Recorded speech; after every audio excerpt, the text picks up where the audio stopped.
There's all these amazing guitars here. I just wish there was a great guitar player to try them. Hey, how's it going? Whoa, Drew Henderson. You called? You know what? You're great, but I think we need someone a little bit more exotic. Are you kidding me? Lorenzo Micheli, much better. Welcome. Thank you. Yeah. I heard your call and I thought I would pay a visit. Yeah, thank you. We needed someone better. I'm not any better than Drew, but I speak worse English, so Okay. I'm more exotic. Perfect. Well, man, I'm so happy you're here. You were just playing a set of amazing concerts at Austin Classical Guitar. Still one more today, so thanks for making time. Well, my pleasure. Really. Yeah. My pleasure. Well, I'm excited to see what you think of some various guitars in the room here. Maybe we'll go to some classic makers as well as maybe some modern makers as well. Yeah. And I'd love to see what you think. So maybe we start with a guitar by Hermann Hauser II. This one's from 1969, and it's a little shorter scale. It's a Jobet model. It's a little smaller body size, and based off of the Miguel Jobet's Torres guitars is the idea of these Jobet models. So maybe you can give it a try. Sure.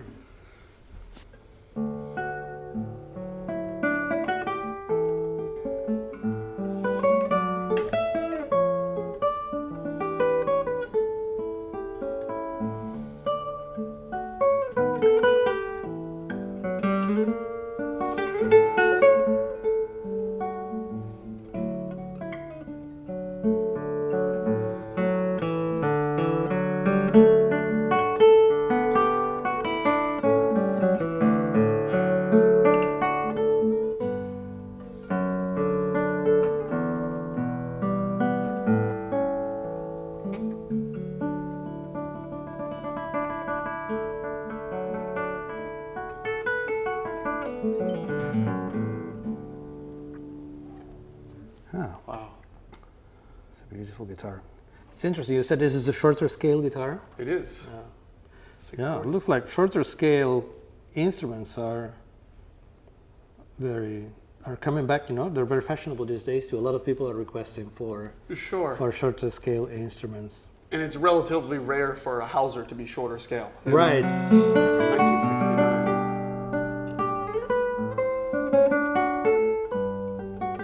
But I always find it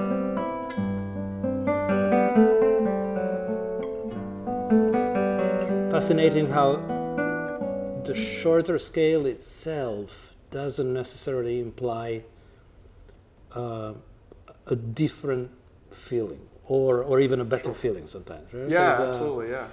Because the feeling of the perception of the instrument is the combination, the result of so many different factors. So for instance, when I try this, I don't get the impression that it's any shorter than... Sure, yeah. On the other hand, my very first guitar, which was a 1992 Luigi Locatto cedar top guitar, was 660. It still is, because I still have it. Sure. But it took me years to realize that it was a longer scale. Right. And I remember the day somebody told me, oh yeah, because this is a longer scale. They get a tape measure out and yeah, prove I it said, to you. well, what are you talking about? This is just the most comfortable guitar and easiest guitar I've ever had. And I still believe it's the easiest guitar I've ever played. And so then I had to measure it. I said, no, that was a mistake. And then I realized that it's really all about, you know, a subjective perception of things.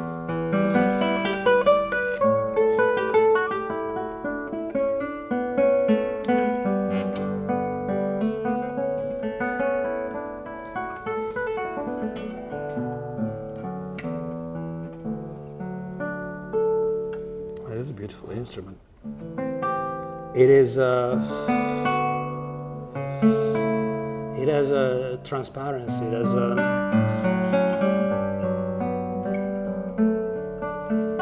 clarity. You know, each string being clearly understandable and identifiable.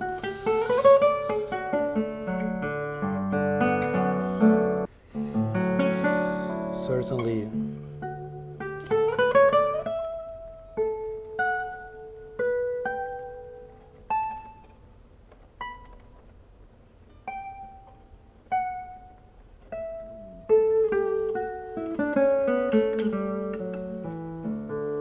beautiful bass and middle range. It's a wonderful instrument, and it looks gorgeous too. I'm glad you like it. Well, I thought, you're mentioning your instruments, and you were showing us yesterday, of course, in your concerts as well, a new instrument by Gabriel Lodi that you have. And I believe it's a Torres-inspired guitar. It is a Torres-inspired guitar, so it's a traditional instrument, but with a modern approach where Gabriele has been trying to find a compromise. This impossible task to find a compromise that puts together all the needs of the guitar player. Yeah, absolutely impossible. So you want it to be comfortable, you want it to have sustain, you want it to be possibly loud, or at least you want to hear yourself well when you play, which for the player is a very important element. Because some guitars, they're all about projection. And I remember trying guitars and with the guitar maker, and the guitar maker would tell me, this is, the projection is great, but then you don't feel comfortable because you're not surrounded by the sound that you're generating. And so you need to hear, the sound that comes out of your guitar. So. I like how you said it. It's like an impossible task to like combine these different things. Like I want to be heard, but I don't want it to only be about that. Right? And then of course it's pretty much any guitar that you can pick up has some. You can call them flaws, or you can call them just specific features, So again, the goal for me was to have a presence in the bass, a first top string that is ringing, although that might not be. A lot of also I find sometimes we have been trying to make the guitar sound and sing like a violin, so like a treble instrument where the top string was by far the most important element, right? Sure. But I mean, most of the guitars that I see around me, they were not designed with this idea. They were more like, a bass range that was more of a tenor instrument. Yeah. And even the Simplicio guitars, like for instance, my Simplicio, it has the greatest second string. Okay. But a very, I would say, lower than average first string. Okay, I see. It's you can understand also the instrument is functional to to its time and its players and its repertoire, and you understand why Liobet or Barrios are making such an extensive use of the inner strings. Right. Yeah. Whereas we think of all about. Yeah.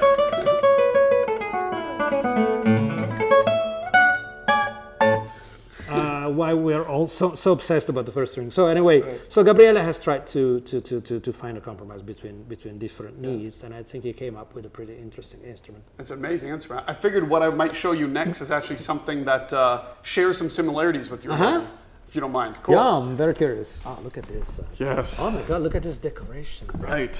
Well, what I thought I would show you next here is actually, if you were to look at the label, you would say, "Oh my gosh, it's a Torres." But it's not actually. This is very likely built by Garcia, actually, or maybe with the help of Simplicio as well. But it's a exact replica of the Torres SE08, which I noticed, at least on your Lodi on the head, it has this same sort of meandering pattern you have on the SE08s. I don't have it on the sides, but right. Well, but obviously many differences as well. But this one has a brass tornavoz as well. Okay. And I thought maybe you could. Yes. Give it a try. Is there any trace of Garcia's, like a signature or something, or? Yeah, so it's very difficult because since the tornavoz isn't there, in order to see under the you top, would have to remove it. Yeah, exactly. No, but you know what? We know from things like the Cuban mahogany on the back and sides, and no other early 20th century maker was able to do this fine of a copy of guitars. Yeah. And well, it's it's a masterpiece. Just you look at it and you immediately fall in love with it. Look at this.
Yeah, the tornavoz is really making things very special. Right. And it's also something that you see more and more often these days. Yeah, that's funny. Tornavoz is making a comeback. Yeah, huh? yeah. Of Also, all sizes. Yes, You know? and also this interesting idea that can be removed, right? Right, yeah, some are doing this. Yeah, Steve Connor's been doing it. Okay, yeah. In Italy, Mirko Migliorini is making guitars with this removable tornavoz.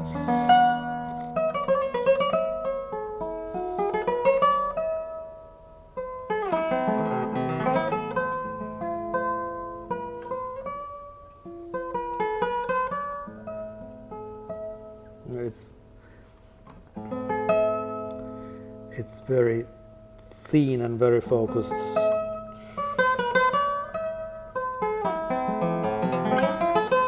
I'm lacking the vocabulary to describe guitars even in my own language. You can imagine how difficult it is in a different language. And sometimes just, You make the guitar speak, you know? well, or you let the guitar speak to you.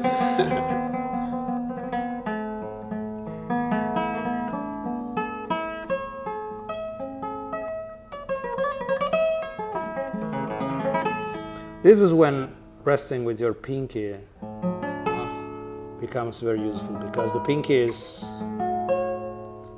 is a way to feel the vibration of the instruments. And how does that guide you?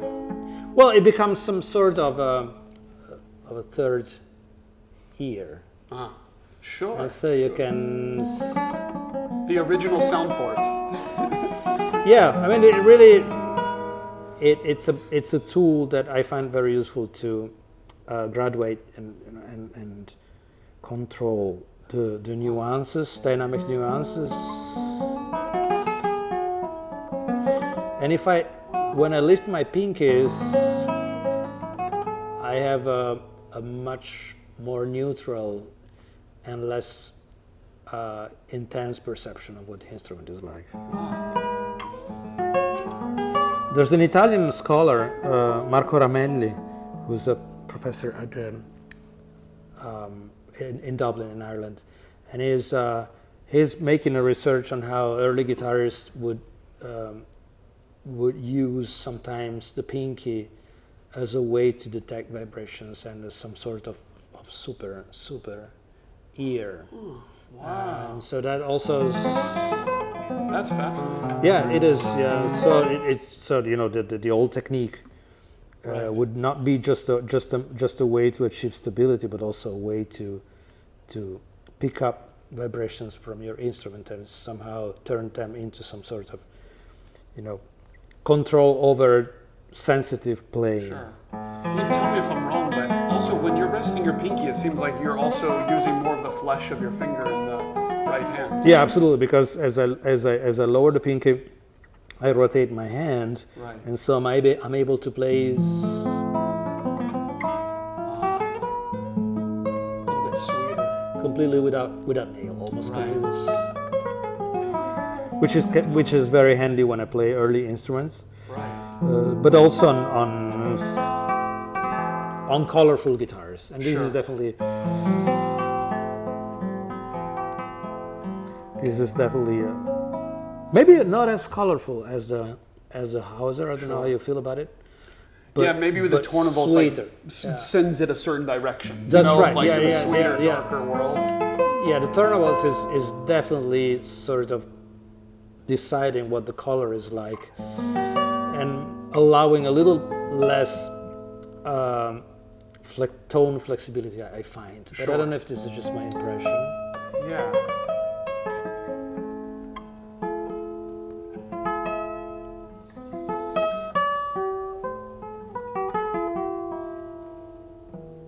Wow. Beautiful.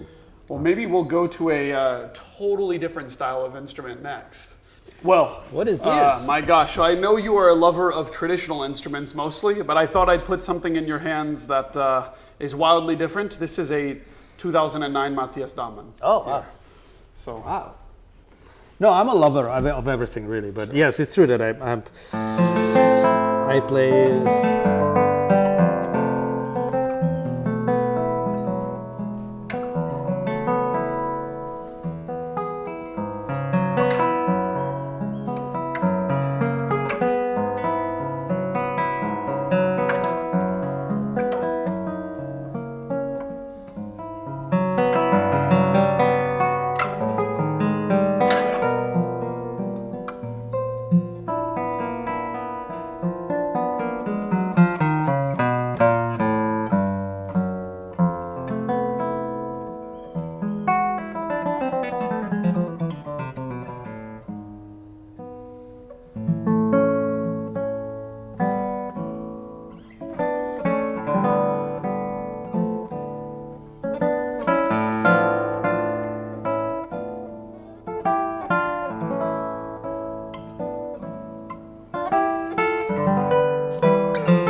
wow, beautiful. Yeah, I mean, this is an incredible instrument. And of course, you're immediately overwhelmed by this almost explosive, exuberant voice.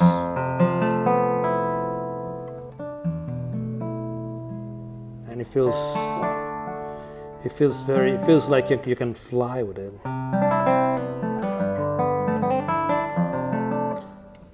Yeah. Yet, it makes it very clear for me why I like traditional instruments. Sure. Because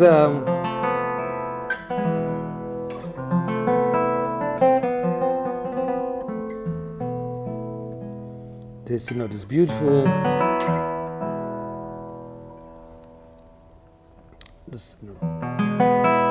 perfect sound it's there.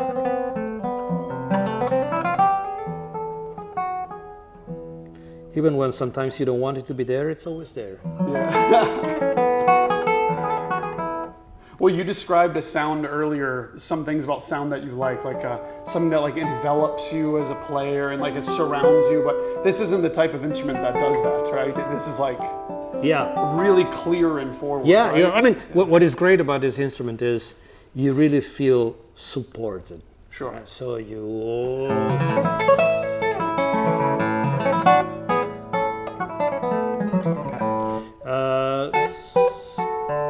it responds incredibly quickly, and you feel that your playing is powerful. And it's not only about the volume, it's really about the quality of the sound. It's generally beautiful. Then when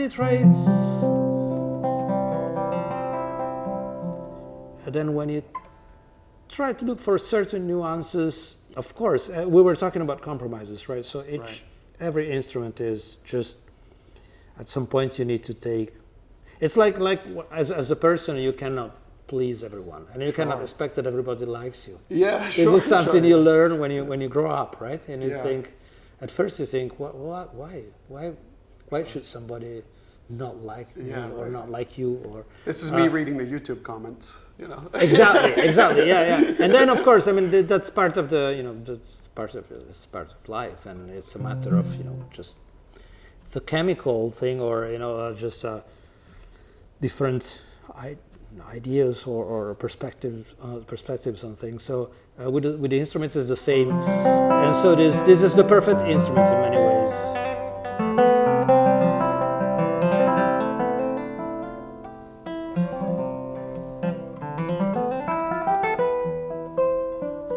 But sometimes what you also like about certain guitars is the lack of perfection. Sure. That somehow you find, those little flaws that you can use to explore something different or not perfectly predictable. Sure. It's like a human aspect, right? It's like a human aspect, yeah. It's just like the friend that you feel so close with, but they're unpredictable. Sometimes they don't show up to things. Totally. And sometimes he will disappoint you. So and your guitar. I mean, this guitar is probably never going to disappoint you, because it's just feels stable but then again, it's really such a personal thing, and I mean, I don't know if you want to put this on video, because I don't want to look like the guy who doesn't like the Dammann guitars. No.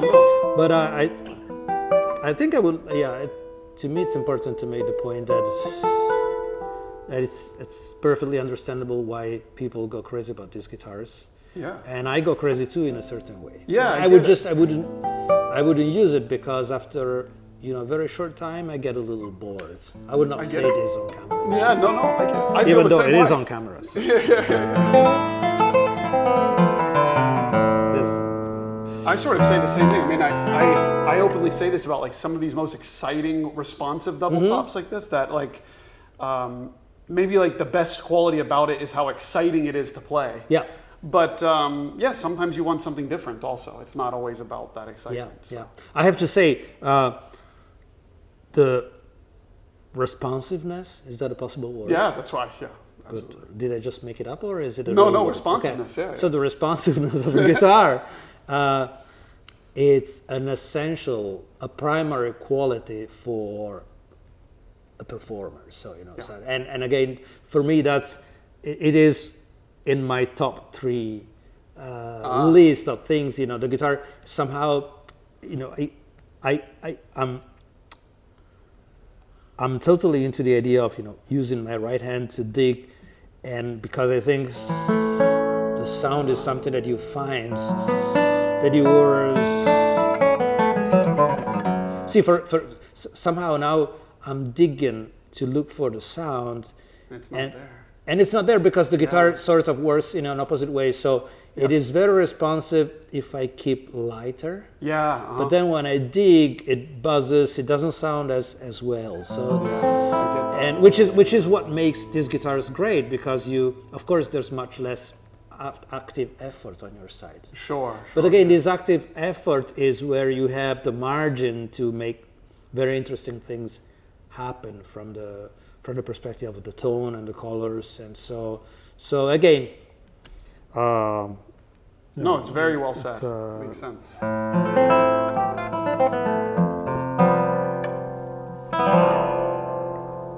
I can imagine when guitar players, the first guitar players played these instruments, it must have been an incredible experience. Yeah, right. Because you for the first time, you would pluck whatever string and you would just get this massive sound as instrument that's working where everywhere it has sustain, it has everything. Sure. Well, of course, you know these instruments. You own one as well. This is Daniel Friederich. This one's from 1978. Oh, I wow. had to check. It's a good shape. But yeah, it's had some finished touch-ups here and there, but mostly original. Maybe you can have a look and see what you think. You can recognize the Friederich from its weight. Yeah.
Yeah.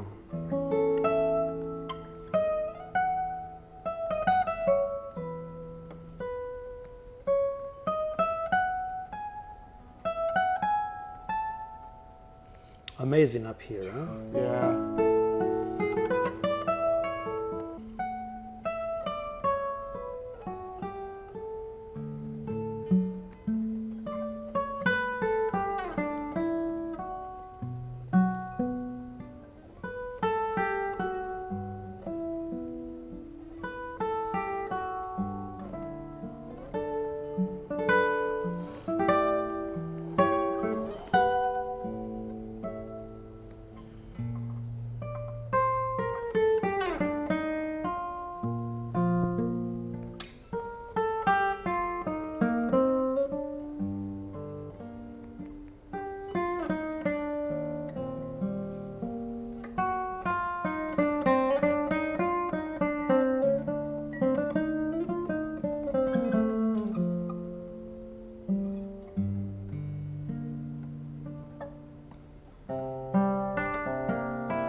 I don't know what it is about Friedrich.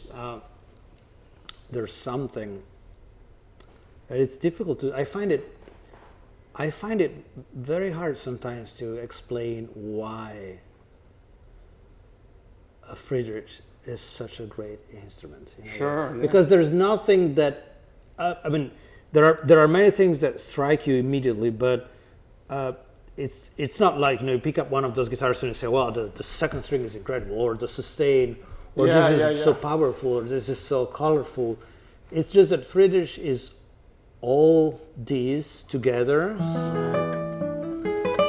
but it has it's an instrument that has for me, at least in my the way I see it.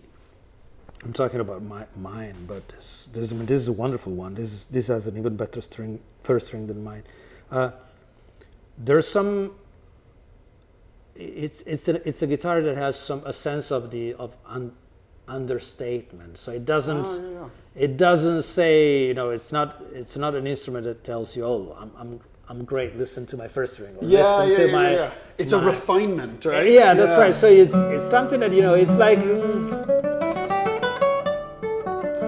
It's like you meet somebody that is very quiet, and then little by little you realize that this person has incredibly uncommon qualities. Yeah. But it's just not one of those people that wants you to understand immediately that they are great. Yeah. And I find this about Friederich.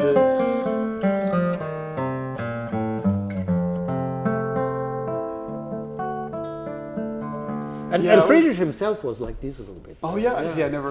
Yeah, yeah. I remember when I picked up my guitar in 2002. Very, introverted. At least this is my recollection. I was 27, so I had this, this impression because his workshop was very small.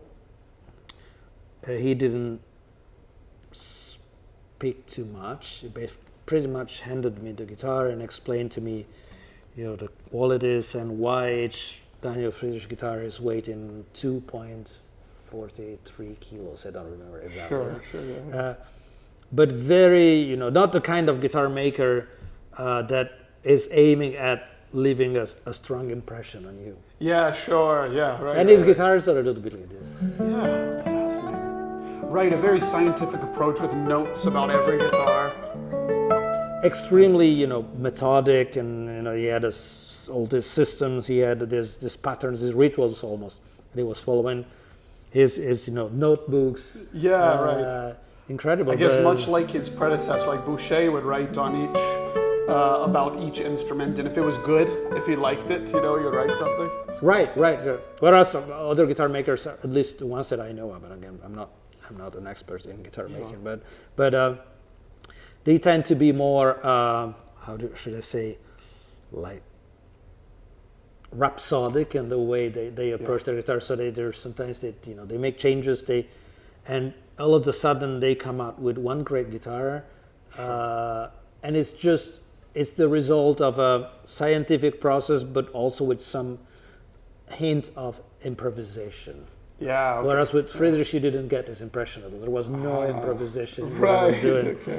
That must have been a magical experience when you picked up your guitar. You still own it? Yeah. I still own it. Yes. Yeah. How cool. Yes. And I remember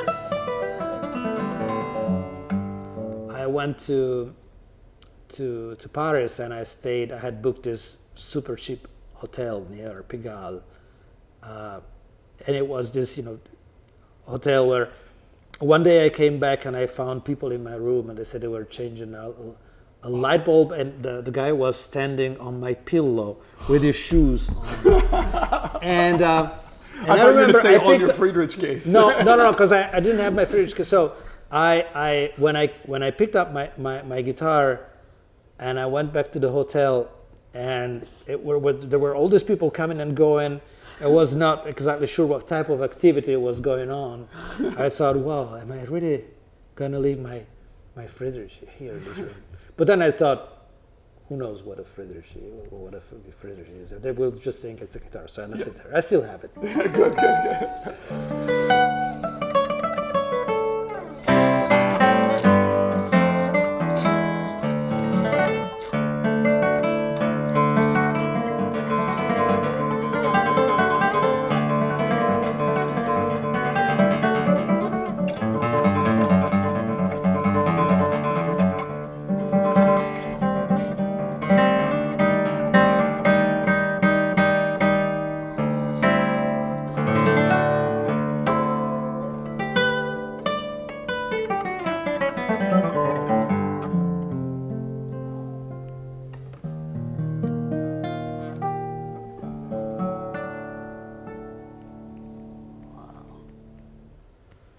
Beautiful.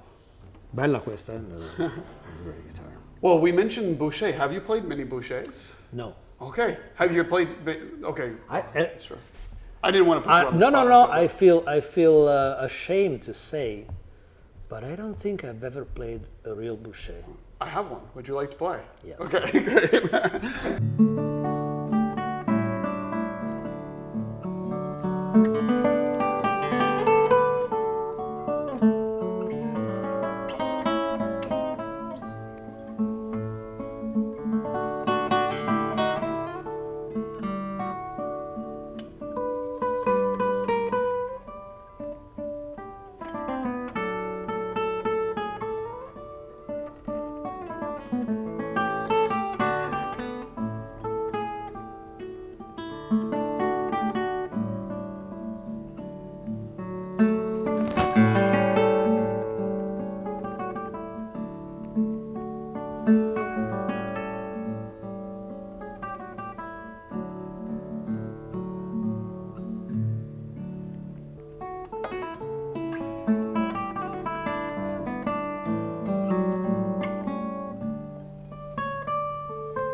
It's such a subtle instrument. It's very smooth. Yeah, huh? Those basses are so rich. Yes. It sounds great from this side.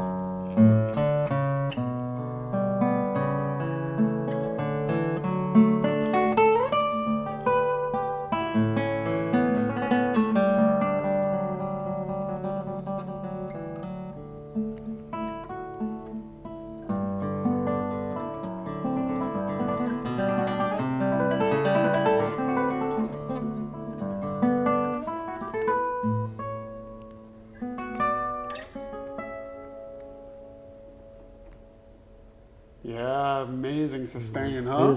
Stays there forever.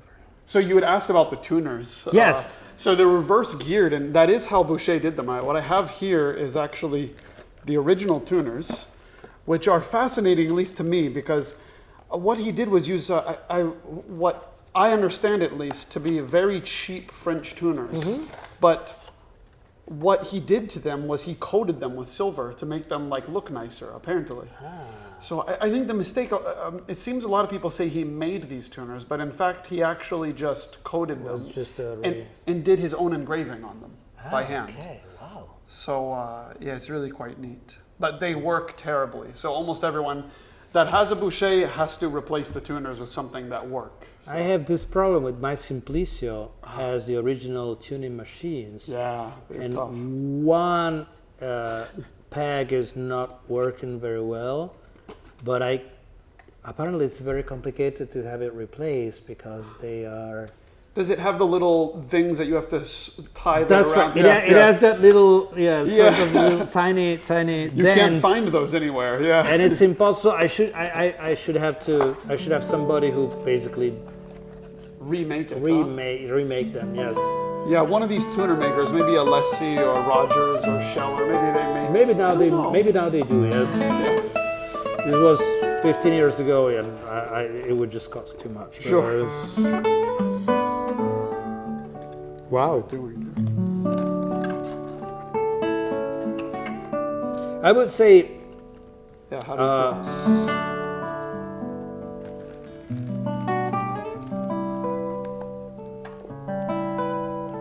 One of the smoothest instruments I've played. Sure. I don't know if the adjective describes well, but possibly not an instrument for all the repertoires. Yeah. Okay. Which is also something sometimes, especially for professional players, they're looking for the right guitar, but then sometimes you should also consider what is your primary purpose and what are you going to play mostly. Sure. It's like what we were talking about with tornavoses, I feel like. That's really nice for Yobet or old Spanish music or something, but maybe for Bach or some modern composition? Which is the reason why, for instance, somebody asked me, why don't you use your Simplicio more in concert? And I think the reason is you quickly realize that it can be the greatest guitar, but it can also be not the perfect guitar for certain repertoires. So, and that's also, again, talking about compromises. Sometimes you end up choosing a guitar that has maybe stays within a medium range of qualities, but can be used, equally well, for chamber music, for contemporary music, for any repertoire. Also, some instruments are more sensitive with the weather, and so and you travel. And it's also a scary guitar to travel with. Simplicity. It is also a scary guitar to travel with. Yes. They're very fragile, lightly built instruments. Yes. In fact, I had once I opened the case, and the bridge was completely. Oh no! Yeah. Scary. Yeah. And so I had Lodi. Fortunately, it just came off without taking any wood with it. Any wood. It was just the bridge, and so probably it had happened before. He said this is something that probably happened in the 50s or 60s. Well, it's nice you have the best in the world to repair these types of things right around the corner. Well, he's built up a reputation for for working on these instruments, and he knows these instruments very well. Yeah. Right. So and in Europe, most people when they have Garcia or Simplicio or Torres, they bring the guitar down there because it's good. Well, would you like to play the 29 Simplicio I have here? Yes. Well, another guitar you're quite familiar with because you have one yourself, but this is a Francisco Simplicio from 1929. And look at this, incredible. How do you call it in English? How do you call in English this wood? You know what? A lot of people would say that this is Cuban mahogany, which the sides might be, but the back and sides, I believe, is bird's eye maple. Just okay, colored. bird's eye. Yeah, that's how. Yeah, right. Occhio di pernice. And, wow. But the same tuners as yours, Yes. Yeah, very, very, very tricky tuners, but fascinating.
When I play solo, I use the standard tuning. Okay. I play at 440. Sure. With Matteo, with the duo, we play at 435. Okay. Because he likes lower pitch. I guess I just meant specifically with your Simplicio, if you liked it all the way up to... I'm sorry? With your Simplicio, do you like it up to normal tuning also? With the Simplicio, I keep it a little lower. Sure. Yeah, some 432 or 35. Yeah, I think this is 440 right now. I also like it lower though. Yeah. Although, I mean, this is very modern sounding instruments in many ways. Also compared to mine, if I may make a comparison, which is a Miguel Simplicio from like a few years later, the response is quicker.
Well, it's very well-functioning instrument. Yeah. The one thing that you notice also compared to other instruments we've tried today is dynamic fluctuations are not very quick. Sure, yeah. It's a very like flowing instrument. That's right. It's just like- So it works. Yeah. It's perfect when you sort of maintain, a steady dynamic range. If you're looking for steep dynamic transitions, it sounds like it's not. It's not helping you all the time. On the other hand, is the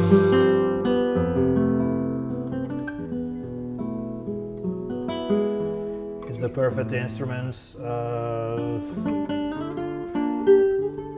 I mean, it sings very well.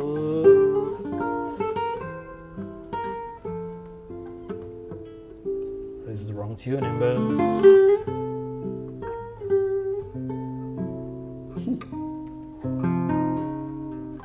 But if you keep a steady flow,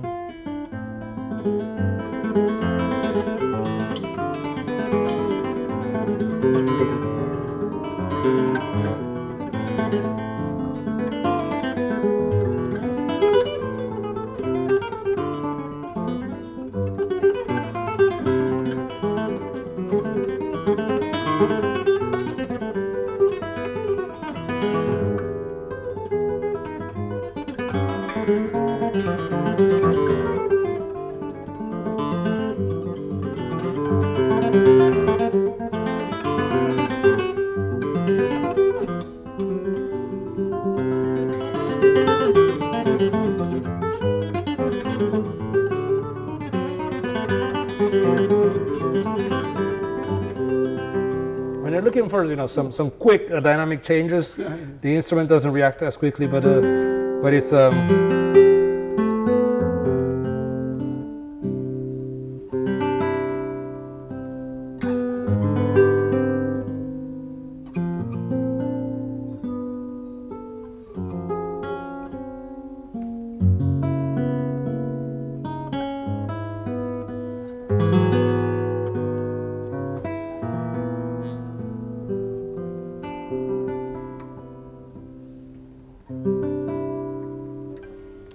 very lush. the Simplicio guitar, yes. Sounds great.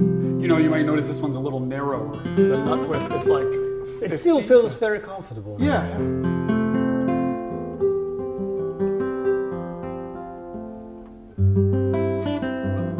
The thing with these instruments is you never get tired of playing them. Yeah. There's a lot of things to discover.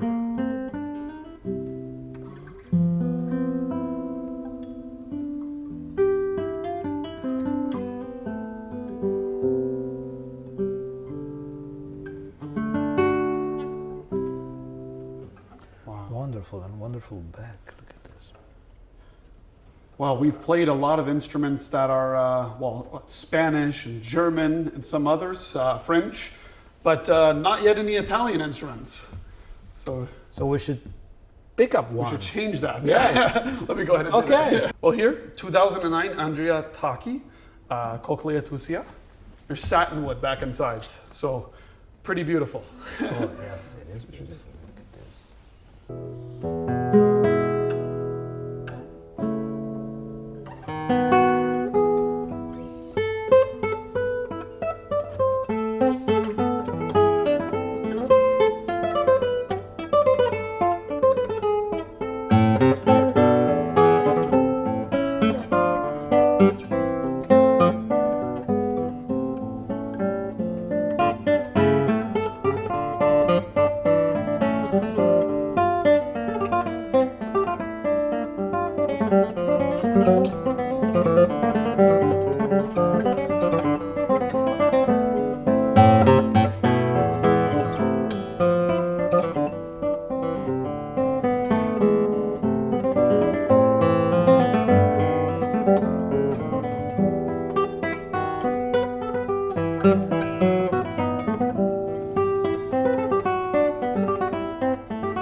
It's always nice to play Tacchi.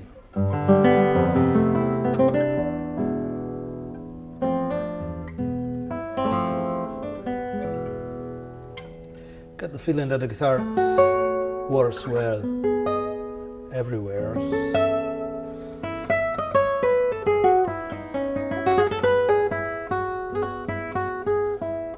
This is also nylon, right? Yeah, it's the same with the Darius.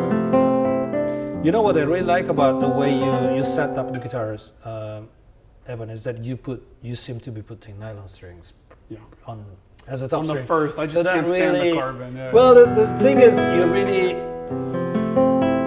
there are no tricks. I mean, you know exactly what the first string can. What the first string can do. However, I have to say, for instance, something strange. I always use a nylon top string, but I cannot use a nylon top string on my Friederich guitar. Ah, interesting. Because it just doesn't work. Sure. And so it is the only guitar that I have where I have to use a carbon string. I see. Yeah. Some it works. Some guitars just ask for certain strings. True. You know. But I used to think, I mean, of course, you always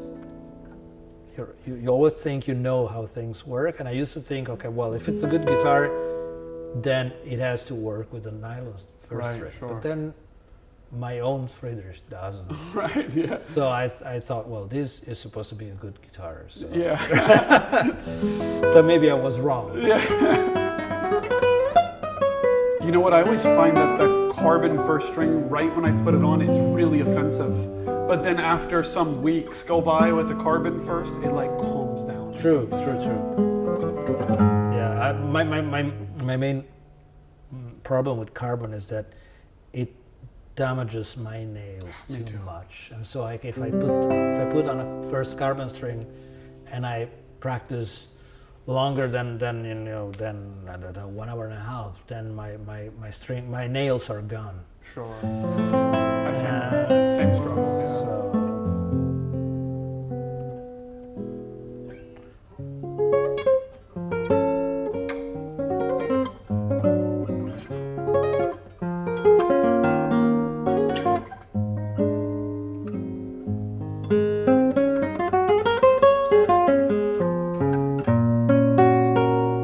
it's a very, very consistent instrument. I was gonna say, it feels like one of those guitars you can play like a variety of repertoire on, and it's. Yeah, this is what we were talking about before. Yeah, exactly. This is the kind of instrument that probably lends itself well to pretty much anything you might need to play. Because it can be a very unpleasant guitar, but in a very good way. Sure. So when you need the guitar to disturb you a little bit, which sometimes you need, then I mean this can be really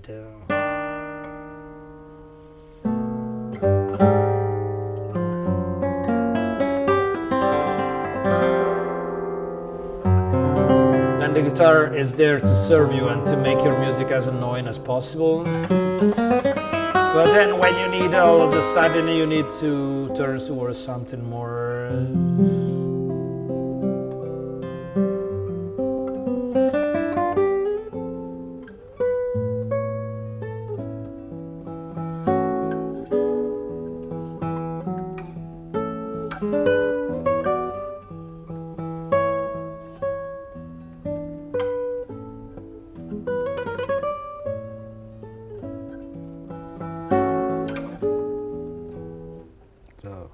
it's always there.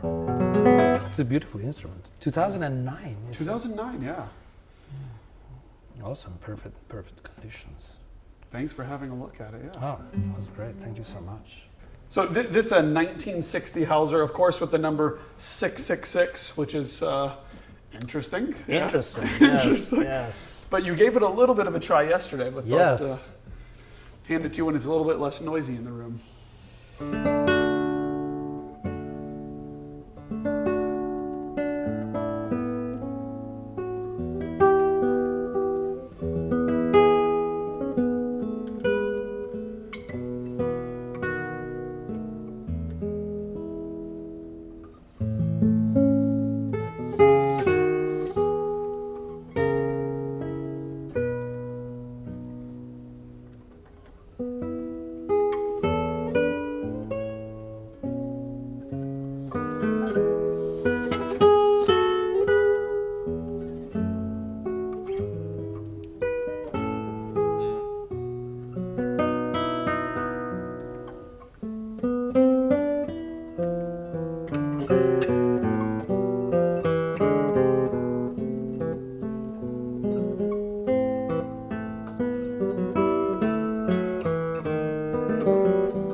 Hauser is not for everyone.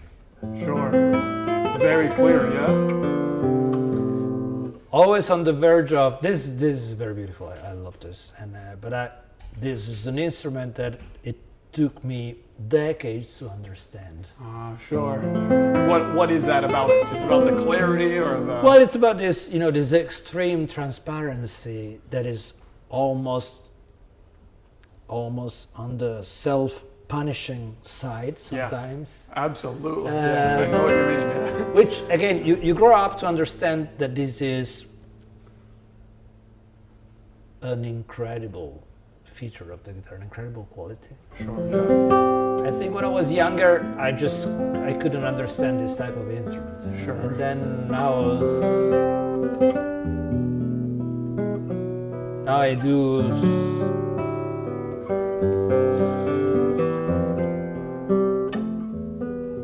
Now I understand better what you can do with it. Again, not an instrument for not like a 365 days kind of instrument. You can use anywhere with any kind of repertoire. But you, again, I've learned to understand the beauty, behind this idea of instruments. It took me a while though. Yeah, I think a lot of times too, people come from a little bit more forgiving of instruments, and then when they try this, they say no. Forgiven instrument that you can think of. It's like Yeah, exactly. You're completely exposed, and it's you're alone on your boat in the middle of the ocean. Right. But again, because you're alone on your boat in the middle of the ocean, you can do anything. Right. Yeah, exactly. So this is wonderful. Yes.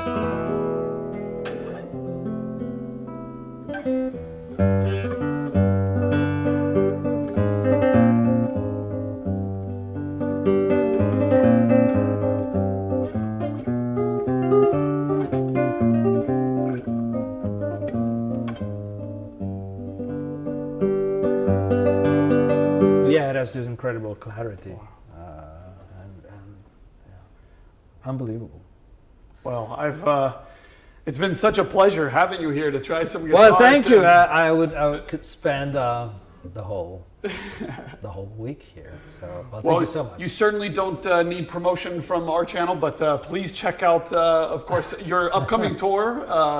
Many concerts, and also the Alto. It's like a music festival this summer, but a studio that you'll be opening, correct? Yeah, it's a wider project. Yeah, that I've been developing over the past years together with a very close friend of ours, Drew Henderson. It started. The original idea was to build a state-of-the-art recording studio for the guitar, which we are doing on this part of Italy on the Alps, in a very beautiful area, very quiet place, and along with the recording studio came the idea of building something around it that could become some sort of reference in the guitar world, and to make something with a wider approach, so some sort of a space for people to meet and share common interests, as a place where you can go and take guitar classes, listen to concerts, and do something. So yeah, it's taking shape little by little. Super cool, and inspiring nature around. Yeah, that for too, sure. Right? Yes, which is important, I think. Well, very cool. Thank you so much Grazie. once again. So My it's been a pleasure. pleasure. Thank you.